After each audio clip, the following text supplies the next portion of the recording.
Bom dia, gente! Bom dia a todas as minhas turmas, todos os alunos do IERP, nessa quarentena que nós estamos sem medir esforços, estamos nos esforçando, tanto professores quanto os alunos, eu sei, para dar conta de toda essa maratona, essa briga contra o tempo. Mas eu quero, conforme prometido, realizar para vocês a leitura do meu segundo texto, que foi publicado também pela Folha Dirigida junto à Unesco, nos 3 idiomas, francês, né, português e inglês, em 2006. Eu ainda fazia direito, nessa época eu estava na Estácio, em Nova Iguaçu, e eu divido com vocês essa experiência por 2 motivos. Todos os 2 textos escritos, eles são relacionados com a nossa prática de sala de aula. Eles estão relacionados com o universo da educação. E um segundo motivo, eu participei como aluna e existem vários concursos de redação, assim como existem vários concursos de desenho, bobobi de novo, como existem vários concursos de desenho no estado do Rio de Janeiro que vocês podem participar como alunos. Inclusive, existem concursos apenas para alunos de escolas públicas, onde nem os alunos de escolas particulares podem participar. Então é muito legal que aproveitem essa quarentena, que vocês se inclinem e comecem a pesquisar esses concursos para vocês mostrarem as suas habilidades para o mundo, para a família, para os amigos, para os colegas, para que vocês possam não só mostrar e desenvolver as habilidades que vocês possuem, mas também para que vocês possam participar e marcar a geração de vocês com aquilo que vocês sabem fazer. Foi muito legal a experiência que eu vivi com meu filho nesse período de quarentena, quando eu comecei a coletar materiais para preparar as aulas online. Na verdade, eu separei esses livros enquanto nós ainda nos falávamos só pelo Zap.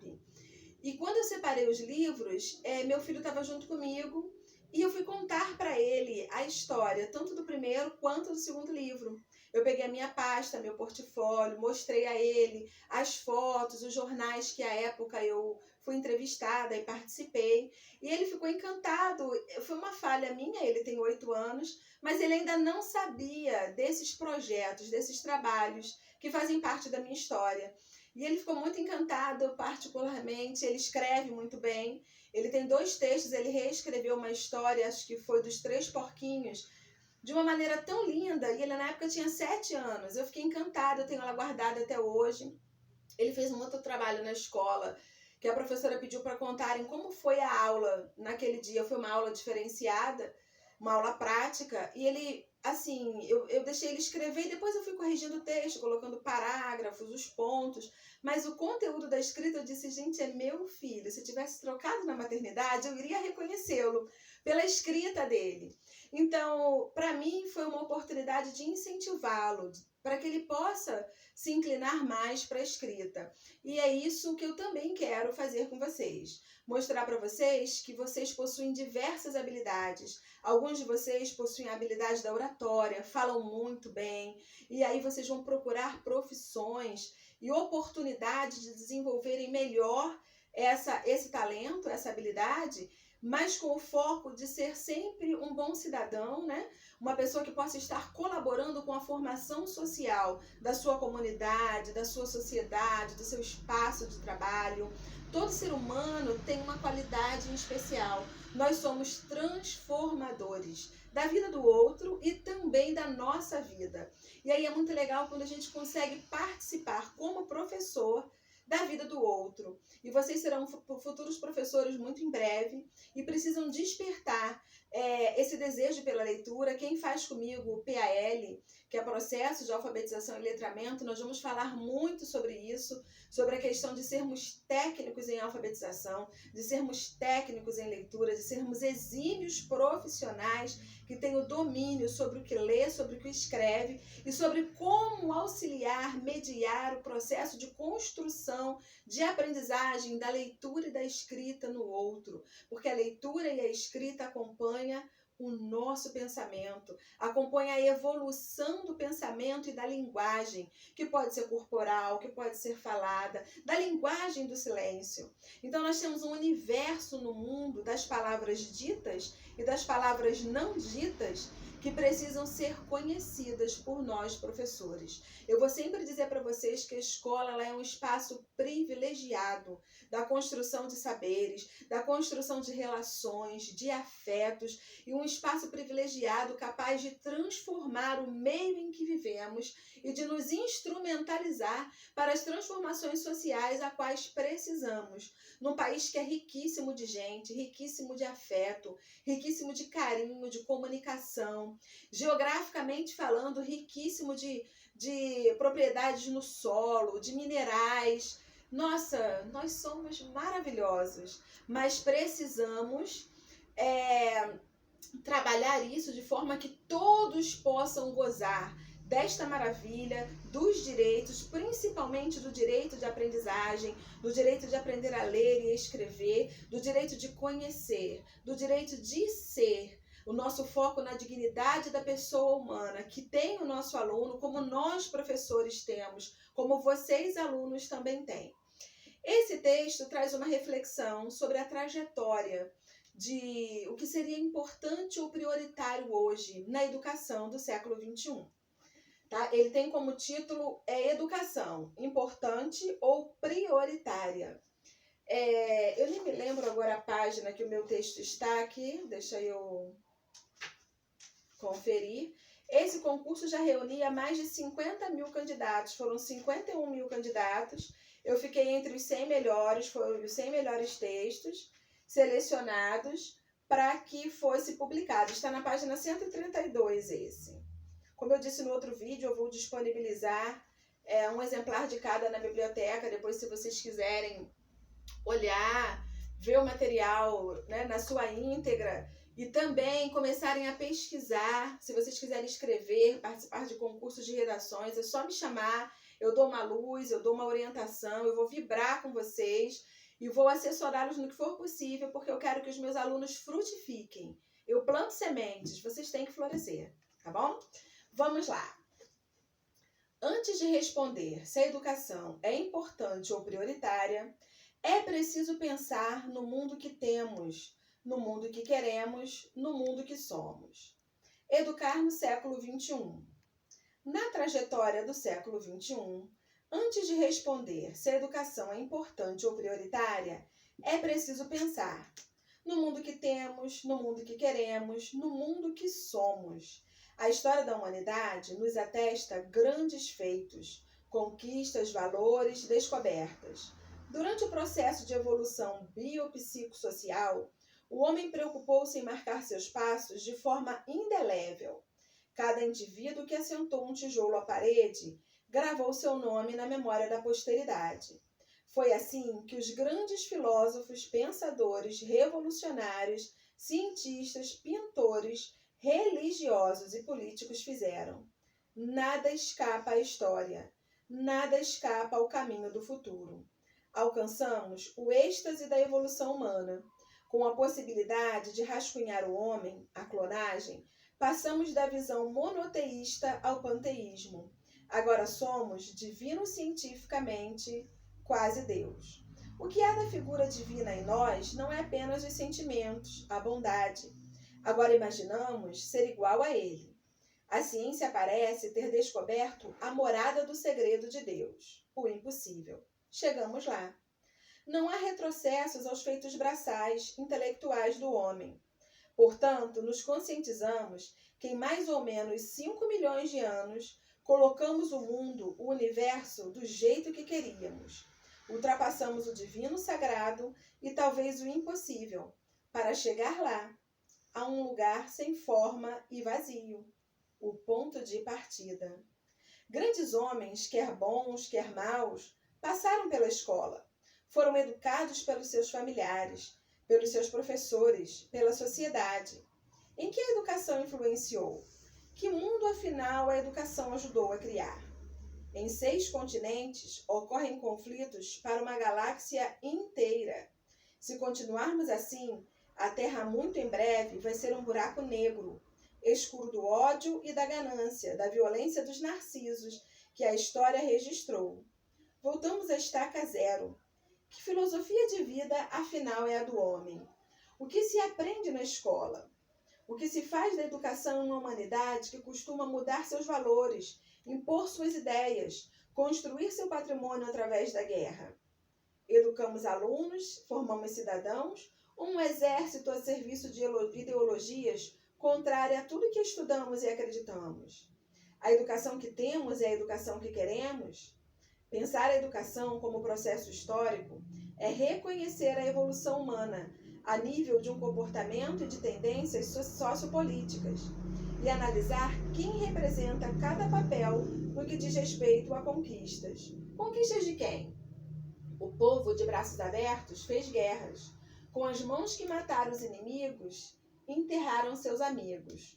Por quê? Para quem? Guerras e mais guerras, o mundo nunca mais foi o mesmo depois da queda da Torre de Babel. Reconhecer os lados positivos e negativos de tudo que a humanidade construiu, destruiu, até o dia de hoje, é o que nos leva a pensar no que devemos fazer para construir o amanhã. No século XXI, os valores são outros. A história é outra. Caminhamos para rumos introspectivos, intra- e interpessoais. O homem precisa conhecer o homem.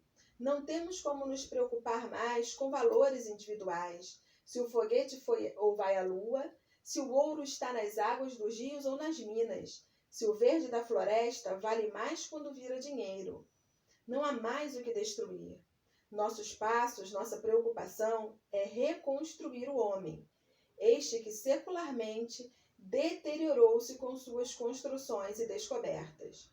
O homem que descobriu o fogo, gritou ideais de liberdade, acendeu velas na queda do muro de Berlim, escalou as montanhas mais altas, assistiu à destruição do World Trade Center, chorou a morte de tantos inocentes no Oriente Médio. Mas só agora parou para pensar, para ouvir os ecos de suas atitudes. Os ecos soam incessantemente. Desmoronam aquilo que pensávamos ser seguro, primeiro na consciência, depois no corpo, no ar, na água, na história, na educação. O que responder agora? A educação? A educação é prioritária no mundo deste novo milênio. Uma nova educação. Educar para a paz entre os homens. Este é um dos nossos grandes desafios. Além de mantermos o currículo, aquilo que é determinado pelo MEC, que é pensado por vários educadores em relação a saberes necessários para o mundo do trabalho e para o mundo da cidadania, nós também temos que pensar na educação para a paz, na educação para a paz entre os homens. E a paz não é a ausência do conflito. Muito pelo contrário, para que haja paz, é necessário haver conflito. Mas o que é educar para a paz? Educar para o respeito, para a tolerância, para que a solução de conflitos seja feita de forma equânime, de forma mediada através do diálogo, do respeito para com o próximo. E nas nossas salas de aula, muitas das vezes, vão ocorrer conflitos que não vai adiantar o grito nem o dedo do professor, pedindo silêncio ou pedindo para calar. Vai ser a hora de fazermos a roda, de sentarmos para conversar, para dialogar sobre direitos e sobre deveres. Mais do que nunca, é necessário que todas as políticas públicas que envolvem a educação, que envolvem a formação do cidadão, da criança, sejam conhecidas por nós, sejam internalizadas pelo profissional de educação, para que nós possamos formar da melhor maneira possível aqueles que amanhã serão governados, mas que também poderão ser os nossos governantes. Passa pelas nossas mãos todo o futuro. Todos os dias nós assentamos tijolos à parede e nós registramos os nossos nomes na vida, no peito, no coração das pessoas. Então é necessário, quem quer ser professor, quem escolhe o magistério, estar pronto para conhecer, mas também para fazer parte da transformação de todo o processo histórico-social que nós estamos vivendo dia a dia. O Brasil e provavelmente o mundo vai se dividir antes e pós-quarentena. Quem nós éramos é muito importante, mas quem nós passaremos a ser será extremamente prioritário. O que essa quarentena vem nos ensinar? Vem nos ensinar que é chato ficar em casa? Vem nos ensinar que é bom andar no calçadão em Nova Iguaçu, mesmo que não seja para fazer nada? O que de bom nós tiramos dessa quarentena? E aí fica o nosso dever de casa. Eu vou querer mais um parágrafo, de 10 linhas pelo menos, para que cada um de vocês possa pensar na sua vida antes e pós-quarentena. E aqui eu quero lembrar a todos os meus alunos que nós tivemos uma oportunidade única. Nas nossas primeiras aulas, nós produzimos uma carta. Eu lembro que cada um de vocês, inclusive eu tenho as cartinhas aqui, nós fizemos uma dinâmica em pensar a nossa vida até dezembro. O que nós gostaríamos de fazer até dezembro. E vocês escreveram as metas, os objetivos, os desejos, os sonhos de vocês nessas cartas e eu trouxe comigo. Todas lacradas, fechadinhas, com a intenção de serem abertas em dezembro. Para que em dezembro nós possamos comparar aquilo que foi feito, que está sendo feito, que nós não conseguimos fazer. E repare que eu pedi que todos vocês escrevessem a lápis. E sabe por que eu pedi isso? Porque quando chegar dezembro, nós vamos ter que apagar o que nós não conseguimos fazer e escrever novamente a carta. Escrever aquilo que nós conseguimos fazer. Por esse motivo que eu pedi que vocês escrevessem a carta a lápis.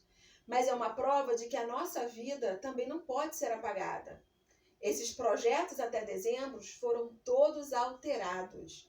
O coronavírus, a quarentena, nos trouxeram uma modalidade de vida até então inédita. O que fazer dentro de casa?